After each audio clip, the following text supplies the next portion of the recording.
സുഹൃത്തുക്കളെ നമസ്കാരം. എല്ലാവർക്കും നമ്മുടെ പുതിയ വീഡിയോയിലേക്ക് സ്വാഗതം. ഇന്ന് ഞാൻ ഈ ഒരു വീഡിയോ ആയിട്ട് വരാനുണ്ടായ പ്രധാന കാരണം എന്താണെന്ന് വെച്ച് കഴിഞ്ഞാൽ, നമ്മൾ കഴിഞ്ഞ ദിവസം ഒരു കാര്യത്തെപ്പറ്റി ചർച്ച ചെയ്യുകയുണ്ടായി. നിങ്ങളെല്ലാവരും കണ്ടതായിരിക്കും.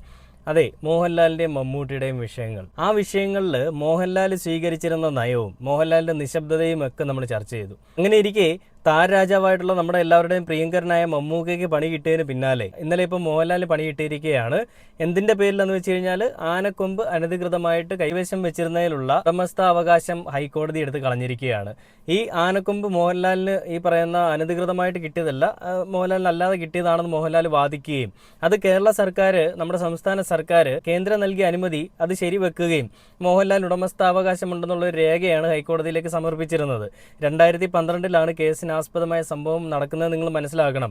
ഒരു പിടിപാടും ഒരു പണവും ഇല്ലാത്ത ഒരാളായിരുന്നെന്നുണ്ടെങ്കിൽ അന്നേ അവനെ പിടിച്ചകത്തിട്ടേനെയും. ഇത് മോഹൻലാൽ ആയതുകൊണ്ടും ഈ പറയുന്ന സമൂഹത്തിൽ വലിയൊരു വാല്യൂ ഉള്ളതുകൊണ്ടും മോഹൻലാലിനെ വലിയ രീതിയിൽ കരുവാക്കാതെ മോഹൻലാലിനെ നൈസായിട്ട് സംസ്ഥാന സർക്കാരും കേന്ദ്രവും എല്ലാം കൂടി സഹായിച്ച് ഇങ്ങനെ മുന്നിലേക്ക് കൊണ്ടുപോകായിരുന്നു.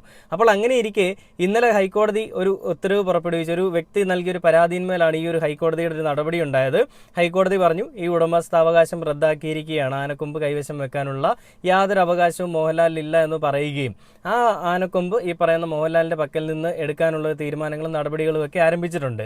ഞാനപ്പോൾ പറഞ്ഞൊരു കാര്യം, ഈ മോഹൻലാൽ മമ്മൂട്ടിക്ക് പണി കൊടുക്കാനായിട്ട് ഈ പറയുന്ന സംഘിക്കുട്ടന്മാരുടെ കൂടെ ചേർന്ന് നിന്നു എന്നുള്ളൊരു കാര്യമായിരുന്നു ഞാൻ പറഞ്ഞത്. അപ്പോൾ അതിൽ ഒരുപാട് ശ്രദ്ധേയമായിട്ടുള്ള ഒരുപാട് കമൻറ്റുകൾ ഞാൻ കണ്ടു. ഒരുപാട് ചിന്തിക്കാനും ഒരുപാട് നമുക്ക് മനസ്സിലാക്കാനും ഒക്കെ കഴിയുന്ന ഒരുപാട് കമൻറ്റുകൾ ഞാൻ കണ്ടു. ആ കമൻറ്റുകളിൽ കുറേ ഞാൻ കണ്ടത്, ആ മോഹൻലാലിനെതിരെ കുറ്റം പറഞ്ഞ, അല്ലെ മോഹൻലാലിനൊരു പണി കിട്ടിയപ്പോൾ സന്തോഷിക്കുന്ന ഞാനൊരു സുഡാപ്പിയാണ്, സംഘിയാണ്, കൃസംഗിയാണ്, അല്ലെങ്കിൽ ആ രീതിയിലുള്ള പല കാര്യങ്ങളും പറഞ്ഞുകൊണ്ട് പല ആളുകളും കമൻ്റ് ഇടുകയുണ്ടായി. അപ്പോൾ എന്നെ എന്തെങ്കിലും ഒരു അഭിപ്രായം പറയുകയാണെന്നുണ്ടെങ്കിൽ ആ പറയുന്ന ആളുകളെ സംഘിയാക്കുക, അതുപോലെ കമ്മിയാക്കുക, പിന്നെ സുഡാപ്പിയാക്കുക എന്ന് പറയുന്ന ഈ വൃത്തികെട്ട നയം, ഈ നാറിയ ആളുകളുടെ ചിന്താഗതി ഉണ്ടല്ലോ, അതൊക്കെ നിങ്ങളുടെ കയ്യിലങ്ങ് വെച്ചാൽ മതി. രണ്ടായിട്ട് മടക്കി കുത്തി നിങ്ങളുടെയൊക്കെ മടിക്കുത്തിന് താഴെ വെച്ചാൽ മതി. നമ്മളുള്ള കാര്യം ഉള്ളതുപോലെ പറയുമോ എന്നുള്ളൊരു അജണ്ടയാണ് ഏറ്റെടുത്തിരിക്കുന്നതെങ്കിൽ ആ ഉള്ള കാര്യം ഉള്ളതുപോലെ തന്നെ പറയും. നല്ലതാണ് നല്ലതെന്ന് പറയും, തന്തയില്ലായ്മയാണെങ്കിൽ തന്തയില്ലായ്മയാണെന്ന് തന്നെ പറയുകയും ചെയ്യും. ഈ മോഹൻലാലിൻ്റെ വിഷയത്തിൽ എനിക്ക് മോഹൻലാലിനോടോ മമ്മൂട്ടിയോടോ സുരേഷ് ഗോപിയോടോ ആരോടോ ഒരു വിരോധവുമില്ല. എന്നാൽ മമ്മൂക്ക എന്ന് പറയുന്ന താരരാജാവായിട്ടുള്ള മോഹൻലാൽ സ്വന്തം ജ്യേഷ്ഠ സഹോദരനായിട്ട് കാണുന്ന, ജ്യേഷ്ഠ തുല്യനായിട്ട് കാണുന്ന ആ ഒരു വ്യക്തിക്ക് ഒരു പ്രശ്നമുണ്ടായപ്പോൾ സംസാരിക്കാൻ എല്ലാ കഴിവുമുള്ള, അല്ലെങ്കിൽ സംസാരിക്കാൻ എല്ലാ യോഗ്യതയുമുള്ള ഒരു വ്യക്തിയായിട്ടുള്ള മോഹൻലാൽ, ലെഫ്റ്റനന്റ് കേണലായിട്ടുള്ള മോഹൻലാൽ ഈ ഒരു സമയത്ത്, ഈ പ്രശ്നമുണ്ടായ സമയത്ത് ആത്മസമീപനം പാലിച്ച് മിണ്ടാതെ എങ്ങിരുന്നു. ഒന്നും മിണ്ടിയില്ല. എന്തുകൊണ്ടാണ്? തനിക്ക് കിട്ടിയ ദാദാ സാഹേബ് ഫാൽക്കെ അവാർഡ് തിരിച്ചു കൊടുക്കണം എന്നുള്ള പേടി കൊണ്ടായിരിക്കും, അല്ലെങ്കിൽ ഈ പറയുന്ന സംഘികളുടെ അടിമയായതുകൊണ്ടായിരിക്കും. അപ്പോൾ ആ ഒരു കാര്യത്തെപ്പറ്റി ഞാൻ പറഞ്ഞപ്പോഴാണ് എനിക്കെതിരെ പൊങ്കാല ഇടാനായിട്ട് എന്നെ സുഡാപ്പിയാക്കിക്കൊണ്ടും കമ്മിയാക്കിക്കൊണ്ടും സംഘിയാക്കിക്കൊണ്ടും പല ആളുകളും വന്നത്. അവരോടൊക്കെ എനിക്ക് പറയാനുള്ളത്, എൻ്റെ ഈ ഒരു വീഡിയോ മാത്രമല്ല, ഞാൻ എൻ്റെ ഈ ചാനൽ അപ്ലോഡ് ചെയ്യുന്ന എല്ലാ വീഡിയോസും നിങ്ങളൊന്ന് കണ്ടുപോക്കുക. എല്ലാം കാണണമെന്നില്ല, 1-2 വീഡിയോ സ്ക്രോൾ ചെയ്യുമ്പോൾ തന്നെ നിങ്ങൾക്ക് മനസ്സിലാവും എൻ്റെ രാഷ്ട്രീയ ചരിത്രം എന്താണെന്നും എൻ്റെ ഈ പറയുന്ന അഭിപ്രായങ്ങൾ എന്താണെന്നും ഉള്ളത്.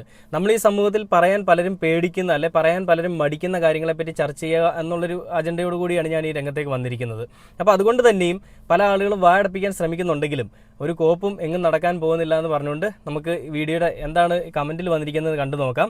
അപ്പോൾ അതിൽ കുറേ പേര് ഇട്ടിരിക്കുന്ന, ആരോടും ആത്മാർത്ഥതയില്ലാത്തൊരു നടനാണ് മോഹൻലാൽ എന്നൊക്കെ പറഞ്ഞുകൊണ്ട് മമ്മൂക്കയെ തരം താഴ്ത്താൻ വേണ്ടിയാണ് ലാലിന് ഫാൽക്കെ കൊടുത്തത്, അല്ലാതെ ഇത് കിട്ടാൻ ലാലിന് വല്ല യോഗ്യതയും ഉണ്ടോ എന്നൊരാൾ ചോദിക്കുന്നുണ്ട്. ശരിക്കും പറഞ്ഞാൽ മോഹൻലാലിന് യോഗ്യതയുണ്ടോ എന്ന് ചോദിക്കുമ്പോൾ മോഹൻലാൽ അർഹനാണ് എല്ലാ കാര്യങ്ങൾ കൊണ്ടുവന്നേ ഞാൻ പറയുള്ളൂ. ഒരിക്കലും ഞാൻ മോഹൻലാലിന് ആ ഫാൽക്കെ അവാർഡ് കിട്ടിയത് മോശമായി പോയി, അല്ലെങ്കിൽ മോഹൻലാലിന് കള്ളത്തരം കാണിച്ച് കിട്ടിയതാണെന്ന് ഞാൻ പറയുന്നില്ല. ആ കമൻ്റ് ഇട്ട ആളിനോട് എല്ലാവരോടും ഞാൻ പറയുകയാണ്, മോഹൻലാൽ എന്ന് പറയുന്ന നടൻ അത് പകരം വെക്കാനില്ലാത്തൊരു നടൻ തന്നെയാണ്. അത് മോഹൻലാൽ ആയാലും മമ്മൂക്കയാണെങ്കിലും ആരാണെങ്കിലും അങ്ങനെ തന്നെയാണ്. ഈ രണ്ടുപേരും താരരാജാക്കന്മാരുടെ ഒരു നിരയിൽ നിൽക്കുന്നവരാണ്. അപ്പോൾ ഈ രണ്ട് താരസൂര്യന്മാരാണ് നമ്മളുടെ ഈ കേരളത്തിൽ, അല്ലെങ്കിൽ നമ്മുടെ ഈ സിനിമാ രംഗം, മലയാള സിനിമാ രംഗം ഇത്രയും വലിയ രീതിയിൽ ഉയർത്തിക്കൊണ്ടുവരുന്നത്. ഏറ്റവും ബോണെന്നൊക്കെ വേണമെങ്കിൽ പറയാം, അല്ലെങ്കിൽ പില്ലർ എന്നൊക്കെ വേണമെങ്കിൽ പറയാം. ഇവരാണ് ഏറ്റവും വലിയ പില്ലേഴ്സ്. ഇതിൻ്റെ അണ്ടറിലാണ് ബാക്കിയുള്ള എല്ലാ നടന്മാരും വരുന്നത്, പകരക്കാരനില്ലാത്ത നടന്മാരെന്നൊക്കെ നമുക്ക് പറയാം.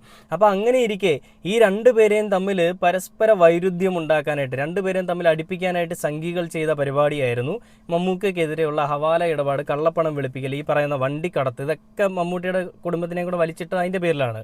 അപ്പോൾ ഹിന്ദു ആയിട്ടുള്ള, അല്ലെങ്കിൽ മോഹൻലാൽ എന്താണ് ചെയ്തത്? മമ്മൂക്കയ്ക്ക് വേണ്ടിയിട്ട് മമ്മൂക്കയ്ക്ക് ഒരു അസുഖമുണ്ടായ സമയത്ത് ഓടിപ്പോയി ശബരിമലയിൽ പ്രാർത്ഥിച്ച മോഹൻലാൽ അല്ലേ എന്ന് പലരും കമൻറ്റിൽ ചോദിക്കുന്നുണ്ട്. അങ്ങനെയാണെന്നുണ്ടെങ്കിലും ഈ പ്രശ്നം ഉണ്ടാകുമ്പോൾ എന്താണ് ചെയ്യണം? നമ്മൾ എന്താണ് ചെയ്യുന്നത്? നമ്മുടെ കൂട്ടത്തിൽ ഒരാൾക്കൊരു ബുദ്ധിമുട്ട് വരുന്നു. ആ ബുദ്ധിമുട്ട് ആദ്യം നമ്മൾ ഐഡൻറ്റിഫൈ ചെയ്യും അല്ലേ? ഐഡൻറ്റിഫൈ ചെയ്തിട്ട് നമ്മൾ എന്താ ചെയ്യുന്നത്? ആ കാര്യങ്ങൾ ഉള്ളതാണോ, വാസ്തവമാണോ, അല്ലെങ്കിൽ അതിന് വിരുദ്ധമായിട്ടുള്ള കാര്യങ്ങളാണോ നടക്കുന്നത് എന്നുള്ളത് നമ്മൾ മനസ്സിലാക്കാൻ ശ്രമിക്കും. അങ്ങനെ മനസ്സിലാക്കിയിട്ട് നമ്മൾ എന്ത് ചെയ്യും? അത് നടന്നിരിക്കുന്നത് കള്ളത്തരമാണെന്നുണ്ടെങ്കിൽ നമ്മൾ പ്രതികരിക്കാൻ എല്ലാ യോഗ്യതയുമുള്ളൊരു വ്യക്തിയാണ് എന്ന് നമ്മൾ മനസ്സിലാക്കണം. അപ്പോൾ അങ്ങനെയുള്ളപ്പോൾ അതിനെതിരെ ഒന്നും മിണ്ടാതെ ആ തൻ്റെ മുൻപിൽ കണ്ട കൊള്ളരുതായ്മകൾ കണ്ണടച്ചുകൊണ്ട് എല്ലാം വെറുതെ വിട്ട് കളഞ്ഞ മോഹൻലാലിനെ നമ്മൾ എന്ത് പറയണം? അതുകൊണ്ട് തന്നെയാണ് ഞാൻ മോഹൻലാൽ ഈ സംഖ്യകളോടൊപ്പം ചേർന്നു എന്നുള്ളൊരു ചോദ്യം ഞാൻ ചോദിച്ചത്. നമുക്കറിയാം, മോഹൻലാലിനെ കൊണ്ട് ഈ പറയുന്ന അവാർഡ് കൊടുക്കുകയും മോഹൻലാലിനെ കൊണ്ട് പല സ്ഥലങ്ങളിൽ കറങ്ങാൻ പോവുകയും അവിടെ എല്ലാം പോയി വീഡിയോസൊക്കെ ഇട്ടത് ആരാണെന്ന് നമ്മൾ കണ്ടതാണ്. അതെല്ലാം സംഖ്യകളുടെ ഒരു കൂട്ടമായിരുന്നു. സംഖ്യകൾ മോഹൻലാലിനെ വലിയ രീതിയിൽ ഏറ്റെടുത്തുകൊണ്ട് മോഹൻലാലിന് വേണ്ടിയിട്ട് എല്ലാ കാര്യങ്ങളും ചെയ്ത് അതോടൊപ്പം തന്നെ നൈസായിട്ട് മോഹൻലാലിനെ കൊണ്ട് അവാർഡ് കൊടുക്കുന്നതിൻ്റെ അടുത്ത ദിവസം തന്നെ, അല്ലെങ്കിൽ ആ ഒരു ദിവസം തന്നെ മമ്മൂട്ടിക്ക് സങ്കടകരമായുള്ളൊരു അവസ്ഥ കൂടി അവന്മാർ കൊടുത്തു. അങ്ങനെ കൊടുത്തപ്പോൾ എന്താണ് അവന്മാർ വിചാരിച്ചത്? ആ മമ്മൂക്കയെ അങ്ങ് തഴഞ്ഞു കളഞ്ഞേക്കാന്നാണ്. മമ്മൂക്ക ഹോസ്പിറ്റലിലായിരുന്ന സമയത്ത് സംഘികൾക്ക് ഈ പണിയൊന്നുമില്ലായിരുന്നു. അതായത് വണ്ടി പിടിക്കുക, ഹവാല ഇടപാടുകൾ കണ്ടുപിടിക്കുക, നികുതി വെട്ടിപ്പുകൾ കണ്ടുപിടിക്കുക, ഇതൊന്നും അവർക്ക് ആ സമയത്തില്ല. മമ്മൂക്ക ഹോസ്പിറ്റലിൽ നിന്നെല്ലാം ഓക്കെ ആയി വന്നു എന്നറിഞ്ഞ് മമ്മൂക്ക പുതിയ സിനിമയിലേക്ക് പോകാനായിട്ട്, അല്ലെങ്കിൽ പുതിയ സിനിമയിലേക്ക് മമ്മൂക്ക ജോയിൻ ആയി എന്നറിഞ്ഞപ്പോൾ ശരിക്കും കുരുപൊട്ടി. അപ്പോൾ മോഹൻലാലിനെ എങ്ങനെയെങ്കിലും സംരക്ഷിക്കണമല്ലോ എന്നുള്ളൊരു ലക്ഷ്യത്തിൽ കൂടിയായിരിക്കണം ഒരു പക്ഷേ ഇവന്മാർ മമ്മൂക്ക എങ്ങ് അടിച്ച് താഴ്ത്തി കളയാൻ വിചാരിച്ച. പക്ഷേ സംഖ്യകൾക്ക് മനസ്സിലായില്ല ആ ഇരിക്കുന്ന ആള് നിൻ്റെയൊക്കെ അപ്പൻ്റെ അപ്പൻ്റെ അപ്പനാണെന്നുള്ളത്. ഒരു മൂത്തവനെന്നാണ് പലരും വിളിക്കുന്നത്. അപ്പോൾ അങ്ങനെയുള്ളൊരു വ്യക്തിയുടെ അടുത്ത് പോയിട്ട് ഈ പറയുന്ന ഉമ്മാക്കി കാണിച്ച് പേടിപ്പിക്കാൻ നോക്കിക്കഴിഞ്ഞാൽ നിൻ്റെയൊക്കെ കൂട്ടത്തിലുള്ള ചാണകം മെഴുകുകൾ പേടിക്കുമായിരിക്കും. അതിൽ മമ്മൂക്ക കിട്ടത്തില്ലെന്ന് ഞാൻ എടുത്ത് പറയുകയാണ്. അതിൽ മോഹൻലാൽ വന്നാലും മമ്മൂക്ക കിട്ടില്ല എന്ന് ഞാൻ പറയുകയാണ്. ഒരു നിലപാടുള്ളൊരു വ്യക്തി തന്നെയാണ് മമ്മൂക്ക. എനിക്ക് മോഹൻലാലിനോട് ദേഷ്യമുള്ളതുകൊണ്ട് പറയല്ല. പക്ഷേ ആ ഒരു കാര്യത്തിൽ മോഹൻലാൽ കാണിച്ച നിശബ്ദത, അല്ലെങ്കിൽ മോഹൻലാൽ കാണിച്ച ഒരു അടിമയെ പോലെ നിന്നൊരവസ്ഥ, ആ അവസ്ഥ ശരിക്കും അത് വല്ലാത്തൊരു വൃത്തികെട്ട അവസ്ഥ തന്നെയായിരുന്നു. അല്ലെങ്കിൽ വൃത്തികെട്ട ഒരു തീരുമാനം, അല്ലെങ്കിൽ നടപടി, അല്ലെങ്കിൽ ഒരു ചിന്താ രീതി തന്നെയായിരുന്നു. എന്തെങ്കിലും ഒന്നും മിണ്ടാം. പലരും പറഞ്ഞു മോഹൻലാൽ അത് പറഞ്ഞു കഴിഞ്ഞാൽ മോഹൻലാലിനെ ക്രിട്ടിസൈസ് ചെയ്യുമെന്ന് പറഞ്ഞു. എന്തിനാണ് ഒരു അഭിപ്രായം പറയാനുള്ളൊരു സ്വാതന്ത്ര്യമുള്ളൊരു സ്ഥലത്തല്ല നമ്മൾ ജീവിക്കുന്നത്? അങ്ങനെയുള്ള ഒരു രാജ്യത്തല്ല നമ്മൾ ജീവിക്കുന്നത്. ജനാധിപത്യ രാജ്യം എന്ന് പറഞ്ഞാൽ എന്താണ്? ജനങ്ങൾക്ക് ആധിപത്യമുണ്ട്. അത് സിനിമാ നടനാണെങ്കിലും സാധാരണ ഒരു വ്യക്തിയാണെങ്കിലും എല്ലാവർക്കും ആധിപത്യമുണ്ട്. അല്ലെങ്കിൽ എല്ലാവർക്കും അവരുടെ അഭിപ്രായങ്ങൾ തുറന്നടിക്കാൻ പറ്റിയൊരു പ്ലാറ്റ്ഫോം, അല്ലെങ്കിൽ ഒരു സ്ഥലമാണ്, രാജ്യമാണ്. അങ്ങനെയുള്ളിടത്ത് മിണ്ടാതിരുന്ന് എന്തിനാണ് മറ്റുള്ളവരുടെ അടിമയായിട്ട് നിൽക്കുന്നത്? മോഹൻലാലിനെ പോലെ വലിയ ഉന്നത പദവിയുള്ള ഇത്രയും വലിയ യോഗ്യനായ ഒരു വ്യക്തി മിണ്ടാതിരിക്കുമ്പോൾ എന്താണ് അവിടെ നടന്നതെന്നുള്ളത് നമുക്ക് ചിന്തിക്കാനായിട്ട് സാമാന്യ ബോധമുള്ളവർക്ക് പറ്റുമല്ലേ? അപ്പം ഞാനിത് പറയുമ്പോൾ എന്നെ പൊങ്കാല ഇടാൻ വരുന്നവർ ഇതൊന്ന് ചിന്തിക്കുക. അതായത് മോഹൻലാൽ എന്തുകൊണ്ട് അവിടെ മിണ്ടിയില്ല, മോഹൻലാൽ എന്തുകൊണ്ട് നിശബ്ദത പാലിച്ചു എന്നുള്ളത് ചിന്തിച്ചതിന് ശേഷം വന്ന് പൊങ്കാല ഇടുക.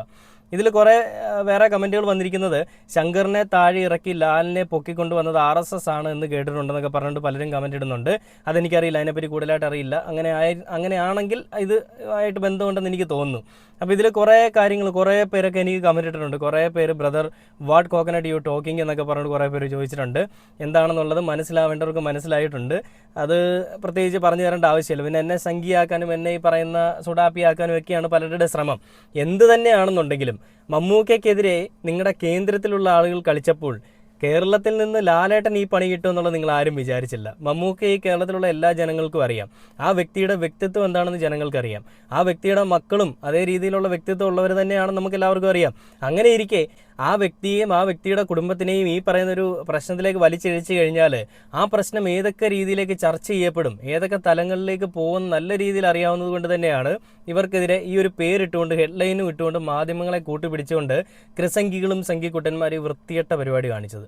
ആ വൃത്തികെട്ട പരിപാടിക്ക് നിങ്ങളുടെ കൂട്ടത്തിലുള്ള ഒരാൾക്ക് തന്നെ മറുപടി കിട്ടിയിരിക്കുകയാണ്. ഹൈക്കോടതി നല്ല രീതിയിലുള്ളൊരു തീരുമാനം തന്നെ എടുത്തിട്ടുണ്ട്. ആനക്കൊമ്പ് ആരുടെയും കൈവശം വെക്കേണ്ട എന്നുള്ളത്. ഇത് ആന കുടഞ്ഞിട്ട് പോയതൊന്നുമല്ല. അത് മോഹൻലാലിന് എങ്ങനെ കിട്ടിയെന്നുള്ളത് മോഹൻലാൽ സോഴ്സ് കാണിക്കണം. വേടൻ്റെ കഴുത്തിൽ പുലിപ്പല്ല് കിടന്നപ്പോൾ കാണിച്ച ആ ഒരു ആർജവും ആ ഊർജ്ജവും ഒന്നും മോഹൻലാലിൻ്റെ വീട്ടിൽ ആനക്കൊമ്പ് എടുത്തപ്പോഴും കണ്ടുപിടിച്ചപ്പോഴും ഒന്നും ആർക്കും ഇല്ലായിരുന്നു. ഈ പുലി വരും എന്ന് പറച്ചിലേ ഉള്ളൂ, പുലി ഇല്ല. വൃത്തികെട്ട നയമാണ് കേട്ടോ, വൃത്തികെട്ട ഒരു നടപടിയാണ് കേട്ടോ. ഇപ്പം ഞാൻ ശരിക്കും പറഞ്ഞാൽ മോഹൻലാലിനെയും മമ്മൂട്ടിയും തമ്മിൽ രണ്ടുപേരും രണ്ട് പ്രതികളല്ല, രണ്ടുപേരും അങ്ങോട്ടും ഇങ്ങോട്ടും പ്രശ്നക്കാരാണെന്ന് ഞാൻ പറയാൻ വന്നതല്ല. ഈ മോഹൻലാലിന് ഒരു പ്രശ്നം വരുമ്പോൾ മമ്മൂക്കയും, മമ്മൂക്കയ്ക്ക് ഒരു പ്രശ്നം വരുമ്പോൾ മോഹൻലാലും ഒക്കെ സംസാരിക്കേണ്ടതാണ്. എന്നാൽ മമ്മൂക്കയ്ക്ക് ഒരു വിഷയം വന്നപ്പോൾ, അല്ലെ മമ്മൂക്കയുടെ കുടുംബത്തിനടക്കം ഒരു വിഷയം വന്നപ്പോൾ മോഹൻലാൽ ഒന്നും മിണ്ടാതിരിക്കുമ്പോൾ ഈ നമ്മുടെ സമൂഹത്തിലുള്ള പല ആളുകളും ഇവരുടെ സ്നേഹം കണ്ട് മാതൃകയാക്കുന്ന ആളുകളുണ്ട്. അപ്പോൾ ഇവർ മിണ്ടാതിരിക്കുമ്പോൾ അവർ ചിന്തിക്കും, ഈ മമ്മൂക്കയുടെ വീട്ടിൽ ഇങ്ങനെ ഇങ്ങനെ പ്രശ്നമുണ്ടല്ലോ, അതുകൊണ്ടായിരിക്കും ലാലേട്ടൻ മിണ്ടാത്തതെന്ന് ചിന്തിക്കും. അങ്ങനെ ഒരു അവസ്ഥ അല്ലെങ്കിൽ അങ്ങനെ ഒരു സാഹചര്യം ഉണ്ടാക്കി കൊടുത്തത് മോഹൻലാലാണ്.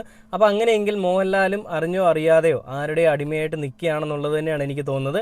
ആ ഒരു നിലപാടിൽ നിന്ന് നിങ്ങൾ എന്തൊക്കെ പറഞ്ഞ് എന്നെ സുഡാപ്പിയാക്കാനോ കമ്മിയാക്കാനോ സംഖ്യയാക്കാനോ ശ്രമിച്ചാലും ആ നിലപാടിൽ നിന്ന് പിന്നോട്ട് പോവില്ല എന്നും പറഞ്ഞുകൊണ്ട് ഈ ഒരു വീഡിയോ അവസാനിക്കുകയാണ്.